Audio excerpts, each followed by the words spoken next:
Shit. How does he do that?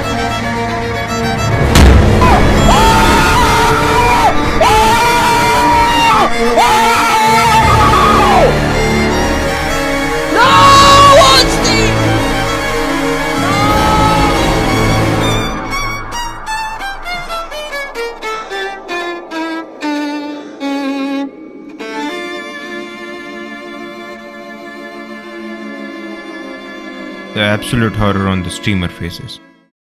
Okay, let's talk about Soulsborne. The Soulsborne games are the gems of our gaming industry. It's like the fucking precious for a golem. And without it, we were doomed to these boring ass games coming out every day.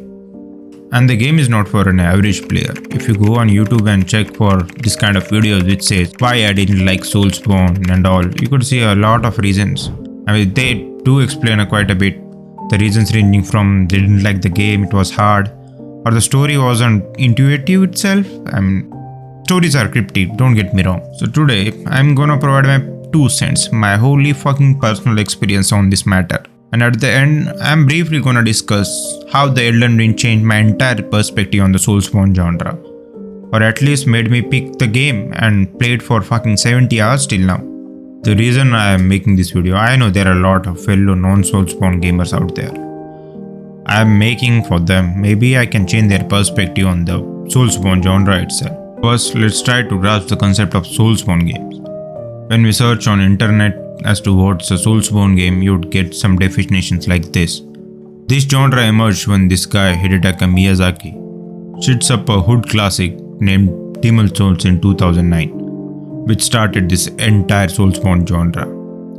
And some people say it's one of the best Soulsborne game till now. The game had a very difficult combat, with emphasis on dodging, blocking, and you are being rewarded for your efforts. The amount of time you put in a game is directly proportional to the difficulty of the game. And in turn, the Soulsborne shits up another whole new genre of gaming called Souls-like.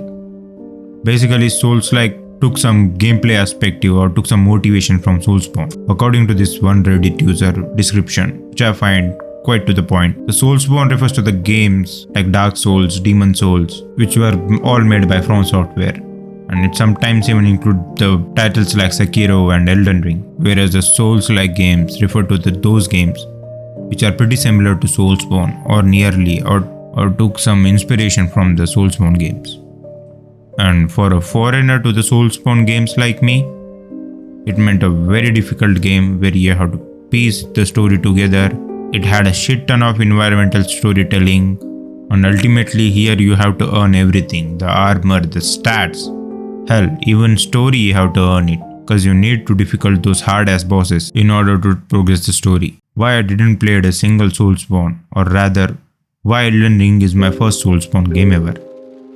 Or more precisely, why did I find the Soulsborne genre very hard? Well, I can just say the games were hard and weren't for me. And we could wrap up this video as fast as we started. But that really wasn't the issue. Let me explain a bit more about this. The Soulsborne games are difficult, that's for sure. That's what makes them Soulsborne. Matter of fact, I believe that every game is difficult in their own way. That's what separates the games from the traditional entertainment like music, movies and all. In games, you put in effort and you get rewarded for it. And that's what keeps you engaging in the game. And that goes same for the Soulsborne games too. But Soulsborne games are played a little different than your traditional AAA title. Let's take some popular non-Soulsborne hood classics. The famous Witcher 3, the Assassin's Creed, Skyrim, Uncharted, and many more. These are some of the popular games an average gamer used to play or had played. At least this is what I was introduced to back in 2018 when I picked up my first gaming rig. All these games have a lot of common system in place, like healing, the fighting, the maps, the exploration. And if you have played any one of these games, most probably you can carry some amount of knowledge to the next one, which makes the transition to the other game a lot fucking easier, and hence leading to a pleasant experience. And a lot of these games do a lot of helping when a new player starts a game. Maybe there is a section of gameplay where they explain the combat, the exploration, or boat riding and stuff. But the Soulsborne games are a whole different story. It's not your traditional AAA title. That's why it's a niche. That's why it's catered to a hardcore group of people. Or at least that's what I used to think. Let's take the only Soulsborne game which I have played for few hours before. The Dark Souls 3.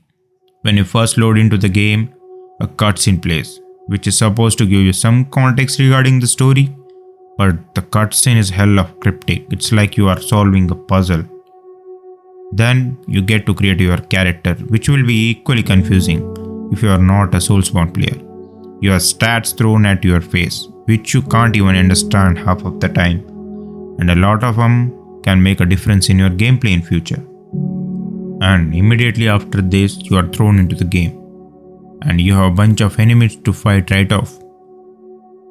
And this is all been happening without any prior tutorial provided. Instead, you have to just read all these orange messages scattered around. And now this can really throw off an average gamer, or that at least that's what I think. There are shit ton of things to learn, like locking, attack, kick, and the guard break, the heavy attacks, the dodging, the healing, the bonfire and what it does. And all this form the base of the game. And sure, players are expected to discover these things on their own, and I'm completely up for it. But what if they don't? And a lot of time this was the case for me. I had to scrounge through the YouTube tutorial just to get the basics of the game. I mean, you can't make a player feel shitty right off the start of your game, or make them feel like they are some trash in this game. And after all this, you have to fight a boss, a Dark Souls boss, and that means for sure you're gonna die. And when you die, you'll be back at your bonfire, and then you'll notice something. Congratulations, all your XP point or so-called souls, they are gone. Yup, this is a thing now. For a Soulsborne player, this is like perfectly fine. I'm okay with the events that are unfolding currently. But for me, it was like I have been robbed of my hard work, and I am in a panic mode right now. Cause this thing is very alien to me, honestly.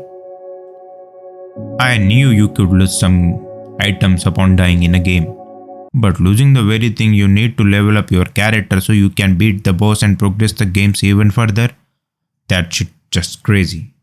Unless you do the walk of shame and get back to the point where you died and pick up the souls. And you died in between, now all of your souls are gone. Now, go cry in a corner. Moral of the story, you're just trash. The Soulsborne are very punishing when you die. You leave your souls, and unfortunately, if you die in between, they are gone permanently. And my gamer mind was not ready for this. But I swallowed my pain and accepted my fate and moved forward. I just accepted it as a new experience or a new kind of thing. I just thought of it as another game's mechanic. Now to the boss fight. In a normal game, the boss fights are very easy, and they aren't a huge issue like they are in this game.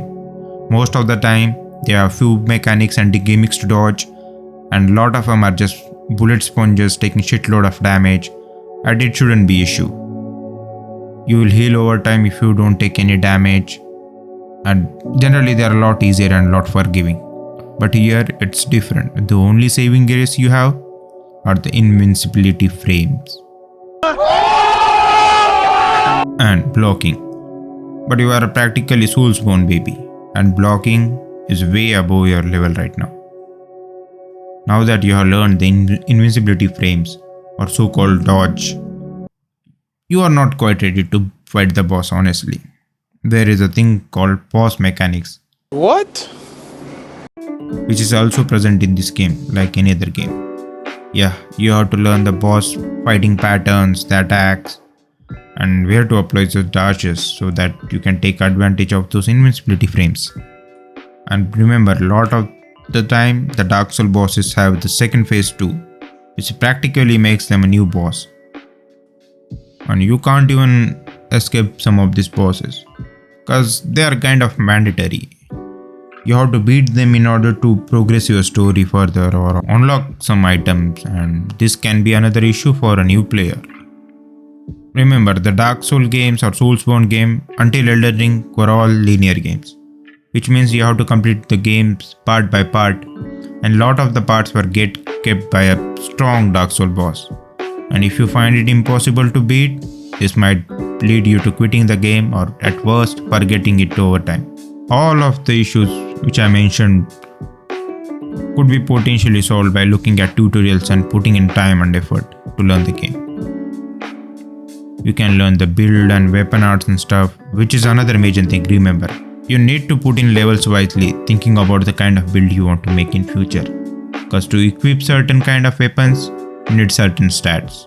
Now come the biggest of the problems, the time. That was dramatic, wasn't it? But yeah, I really wouldn't mind putting in 10 hours to learn all this stuff if I had no responsibilities, no job, endless time and money, which is not the case, unfortunately. I have only a handful of hours each week or each day to enjoy the games, and I really didn't want to spend all this learning to beat a single boss. Instead, I can play other games where it isn't as hard as Soulsborne, where I can skip around the gatekeeping parts which may require more effort. To sum up, the game is very hard and unforgiving. The story, you need to piece it together either by exploring or by watching YouTube videos. You need to put in a lot of effort just to enter this game. And in short, the game is not for everyone. And why it should be? As a wise Arrowhead Studio said, a game for everyone is a game for none. In an interview with Hidetaki Miyazaki, when he was asked about the increasing difficulty of the Dark Souls games, this is what he had to say. And look at this shit, I can't even understand this. Just like the story in Dark Souls. Now, with all due respect, the Soulsborne are some fantastic games. Without it, our gaming landscape would have looked vastly different. The release of Demon Souls in 2009 changed a lot of gaming for good. The Souls-like were born for this, which is a staple of our gaming industry. And now, Elden Ring is another influential title. Because the increasing popularity of the Elden Ring among non-Soulsborne players, they are picking up their first From Software or Soulsborne game, the ones like me. This proves that the Soulsborne doesn't need to be a hardcore group thing, and it could be enjoyed by an average gamer too. But why though? Why sudden change? I have explained it in very description in one of my videos or the first video of mine, so you can have a look at it. I am attaching it in the description. The Elden Ring is an open world formula on Soulsborne games, where you have been provided with the freedom of skipping certain things. If you find a boss very hard, you can just explore other regions, get strong and come back and fight the boss. The bosses are still hard, don't get me wrong, this is a fucking Soulsborne game. But this time they are much more forgiving. You can pick up your fights and you have the sturdy horse which can get you out of a lot of sticky situations. You need to defeat only 12 bosses in order to finish these games, with over 150 optional bosses fights and more coming in the DLC. The magic is honestly busted this time. You can just use summons and int builds just to decimate the bosses from afar. Basically, you can play the game however you like, in 100 different ways. You don't have a single path to follow like the traditional Soulsborne. And who knew an open world formula is all what needed to make this game more inclusive for other players. So, this is my 2 cents regarding this topic. If you like the video, please drop a like, subscribe, or comment as to what can I improve in these videos. Until next time, thank you.